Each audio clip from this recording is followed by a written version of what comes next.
سامعین و ناظرین، انفیکشن کنٹرول سوسائٹی آپ کو آپ کے جسم کے بارے میں اویئرنیس دینے کے لیے مختلف ویڈیوز کے سلسلے کو جاری کیے ہوئے، اگر آپ اپنی مشینری کو بہتر طور پہ سمجھیں گے تو لازمی بات ہے آپ اس کا خیال بھی رکھیں گے، آپ کوئی غلط سلط دوا نہیں کھائیں گے اور آرام پوری طرح سے کریں گے، نیند پوری لیں گے، بہترین غذا استعمال کریں گے۔ جب ہم بہترین غذا کہتے ہیں تو اس کا مطلب یہ نہیں ہوتا کہ بہت سی مرخن غذائیں، بلکہ اس کا مقصد یہ ہوتا ہے کہ جس میں نیوٹریشن ہو، جو آپ کی صحت کے لیے بہتر ہوں۔ اس میں دالیں بھی ہو سکتی ہیں، اس میں سبزیاں بھی ہو سکتی ہیں، اس میں گوشت بھی ہو سکتا ہے، انڈا بھی ہو سکتا ہے، جو بھی آپ سمجھیں آپ کے لیے بہتر ہے وہ آپ جو ہے استعمال کیجیے۔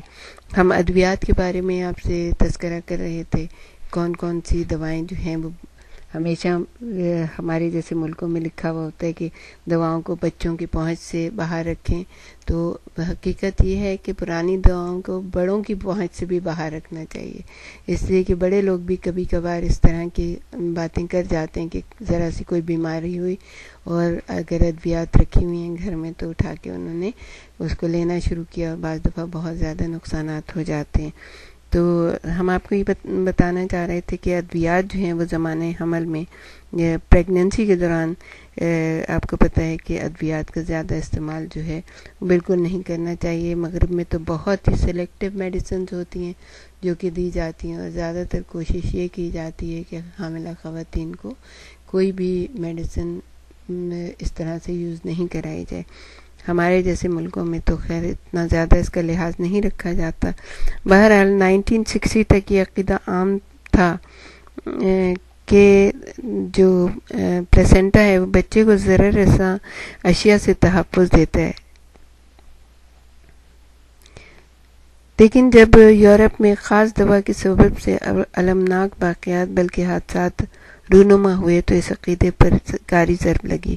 اب یہ احساس و علم عام ہے کہ ادویات سے پیٹ میں بچے کو ضرر پہنچ سکتا ہے۔ جن حاملہ خواتین نے اس زمانے میں کوئی ایسی دوا حمل کی پہلی سہ میں استعمال کی تھی، ان کے بچوں کے ہاتھوں اور پیروں میں نقص تھے۔ اس کے بعد سے مستقل تحقیق و معلومات کا سلسلہ جاری ہے۔ تمام دنیا میں رواج ہے کہ زمانے حمل میں خواتین متعدد ادویات استعمال کرتی ہیں، بالخصوص کیلشیم، آئرن اور وائٹامنز کا استعمال عام ہے، لیکن ان ادویات کے ماں سوا بھی اکثر خواتین اوسطاً 4-5 ادویات ضرور استعمال کرتی ہیں۔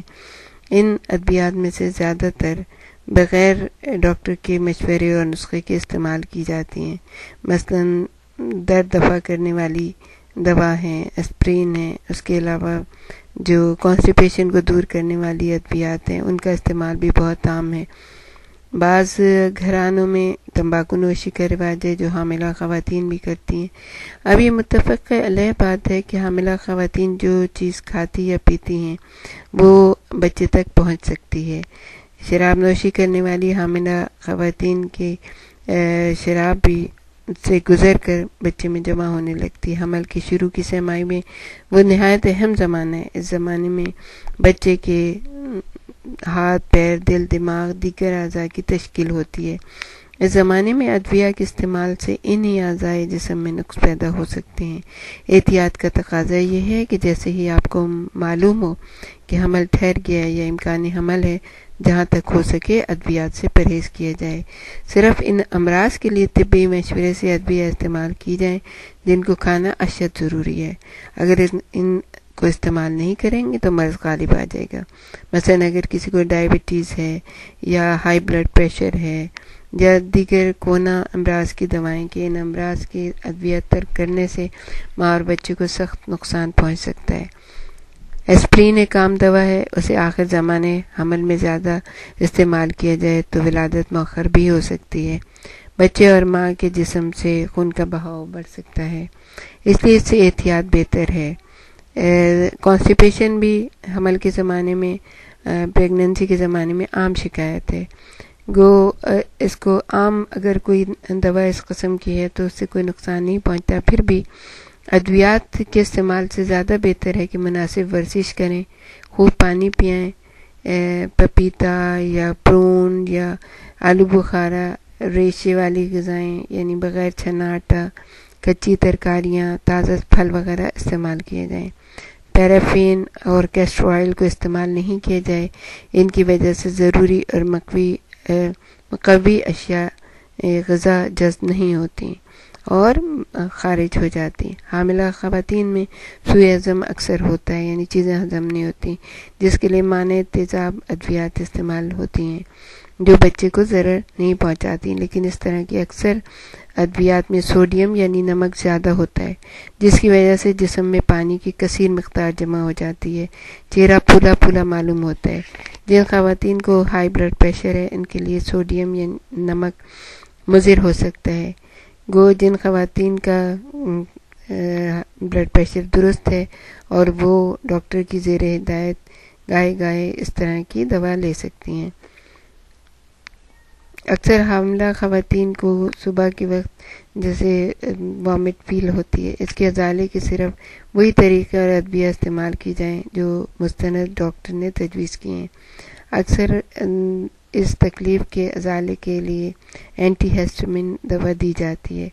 یہ ادویات سے بچوں میں کچھ نقص بھی پیدا ہو جاتے ہیں، اس لیے صرف وہی ادویات استعمال کی جائیں جو مجرب اور آزمودہ ہیں۔ جو حاملہ خواتین متوازن غذا کھاتی ہیں، ان کو کسی مقوی اور مختلف یعنی وائٹامن وغیرہ کی اتنی ضرورت نہیں ہوتی، لیکن ایک عام رواج بن گیا ہے کہ ماہرین امراض نسواں حاملہ خواتین کو زمانہ حمل اور رضاعت کے دوران وائٹامنز، کیلشیم، آئرن اور اس قسم کی دیگر دوائیں ان کو دیتے ہیں۔ اگر خواتین صحیح طریقے سے کھانا لے رہی ہیں، صحیح طریقے سے پانی پی رہی ہیں اور اپنے بارے میں خود یہ اندازہ لگا سکتی ہیں کہ کس چیز سے وہ اگر پرہیز کریں تو ان کی طبیعت بہتر رہے گی، تو یہ سب سے زیادہ بہترین بات ہے۔ بعض وائٹامن کی کچھ قسم کے وائٹامن جو اگر ٹیبلٹ کی صورت میں لی جائے تو یہ بھی مناسب نہیں ہوتا ہے۔ جو حاملہ خواتین کثیر تعداد مثلا 1000 ملی گرام کھاتی ہیں تو جو کہ حیاتین جیم کے بارے میں ہے، حیاتین جیم کی شدت قلت ہو جاتی ہے۔ ولادت کے بعد بچے کے جسم میں حیاتین ماں سے حاصل نہیں ہو رہی، جس کے نتائج خطرناک ہیں۔ اس طرح یہ بات بھی صحیح ہے کہ جو مائیں وائٹامنز اور وغیرہ اور مختلف قسم کی ادویات کثیر مقدار میں کھاتی ہیں تو ان کے بچوں میں مشکلات پیدا ہوتی ہے اور ان کے خلیات جسم کی چربی کو بڑھا دیتے ہیں۔ تو کوشش یہ کریں کہ اپنی ڈائٹ کو صحیح رکھیں، اپنے بارے میں صحیح آپ کو معلوم ہونا چاہیے، پانی صحیح طریقے سے اور صحیح مقدار میں 10 گلاس تک پئیں کم از کم، اور کھانا بھی، فروٹ بھی، جو آپ استعمال کر سکتے ہیں وہ کریں تاکہ آپ کے جسم میں کوئی اس قسم کی چیز پیدا نہ ہو جس سے آپ اور آپ کا بچہ مشکل میں پڑ جائیں۔ کھانا صحیح طریقے سے کھائیں اور اپنے بچے کو بھی سیو کریں اور اپنے آپ کو بھی سیو کریں۔ ایکسٹرا دوائیں وغیرہ لینے کی کوئی خاص ضرورت نہیں ہوتی ہے۔ قدرت آپ کے بچے کی خود حفاظت کرتی ہے اور آپ کی اپنی بھی۔